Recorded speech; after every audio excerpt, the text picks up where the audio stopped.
दिल्ली विधानसभा निवडणुकीत आम आदमी पक्षाचा दारुण पराभव झालाय।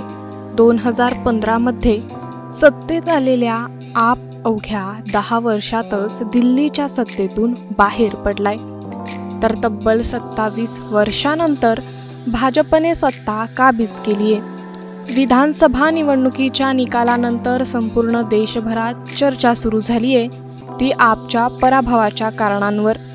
दिल्लीत आम आदमी पक्षाचा पराभव कशामुळे झाला? दिल्लीच्या जनतेने आम आदमी पक्षाला का नाकारलं? आपच्या पराभवाला नेमकी कारण काय? या प्रश्नांची सविस्तर उत्तरं या व्हिडिओतून जाणून घेऊया। त्यासाठी हा व्हिडिओ शेवटपर्यंत पाहत रहा आणि टाइम्स नाऊ मराठीला लाईक, फॉलो आणि सबस्क्राईब करा।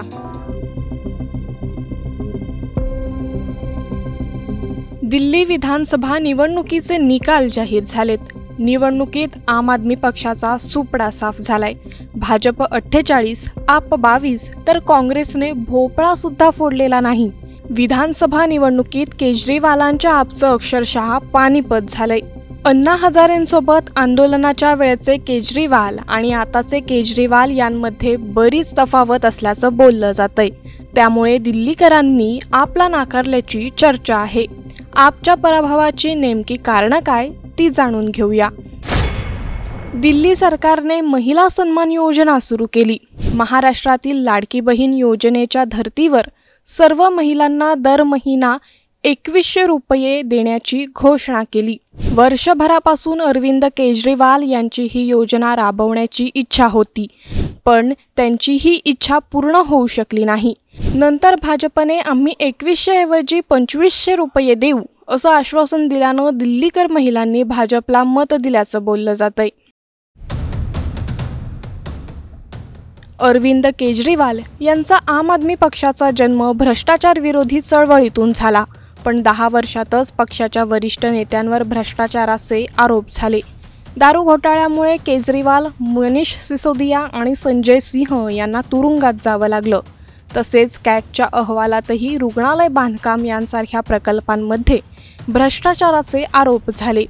विधानसभा निवडणुकीत हा मुद्दा म्हणजे आयतकोलीतच हातात मिळालं। राजकारणात एंट्री करण्याआधी केजरीवाल हे व्हीव्हीआयपी संस्कृतीच्या विरोधात होते। केजरीवालांनी गाडी, बंगला तसेच सुरक्षा घेण्यासही नकार दिला होता, पण सत्तेत आल्यावर त्यांनी आलिशान गाडी घेतली। केंद्राकडून Z+ सुरक्षा मिळाल्यानंतरही पंजाब सरकारकडून उच्च दर्जाची सुरक्षा घेतली। मुख्यमंत्री म्हणून त्यांनी स्वतःसाठी बांधलेल्या आलिशान घरामुळे सुद्धा त्यांची प्रतिमा खराब झाली। मीडियाने त्यांच्या घराचे नाव शीश महाल ठेवले होते। कॅगच्या अहवालात मुख्यमंत्र्यांच्या निवासस्थानावरील खर्चावरही प्रश्न उपस्थित करण्यात आले। दिल्ली विधानसभा निवडणुकीत काँग्रेसला एकही जागा जिंकता आली नाही, पण दिल्लीमध्ये काँग्रेसने आम आदमी पक्षाची मतं मोठ्या प्रमाणात फोडल्याची चर्चा आहे। काँग्रेसने आपचं जबरदस्त नुकसान केल्याची कुजबूज होते। 2013 नंतर काँग्रेसची व्होट बँक आम आदमी पक्षाकडे गेली होती, पण यावेळी काँग्रेसने आपची काही मतं आपल्याकडे खेचल्याने आम आदमी पक्षाला मोठा धक्का बसला आहे। मूलभूत समस्यांची वाणवा असल्यानं दिल्लीकर जनतेचे हाल होते। सर्वात मोठी समस्या होती ती शुद्ध पिण्याच्या पाण्याचा पुरवठा। उन्हाळ्यात लोक पाण्यासाठी वणवण करत होते। यमुनेचं प्रदूषण, वायू प्रदूषण असे मुद्दे सातत्याने आप सरकारचं अपयश दाखवत असल्याचं तज्ज्ञांचं मत आहे। दरम्यान याबाबत जाब विचारला असता केजरीवाल केंद्र सरकारकडे बोट दाखवत असल्याचा आरोप होतोय। आपच्या याच चालढकलीमुळे भाजपला दिल्लीत फायदा झाल्याची चर्चा आहे।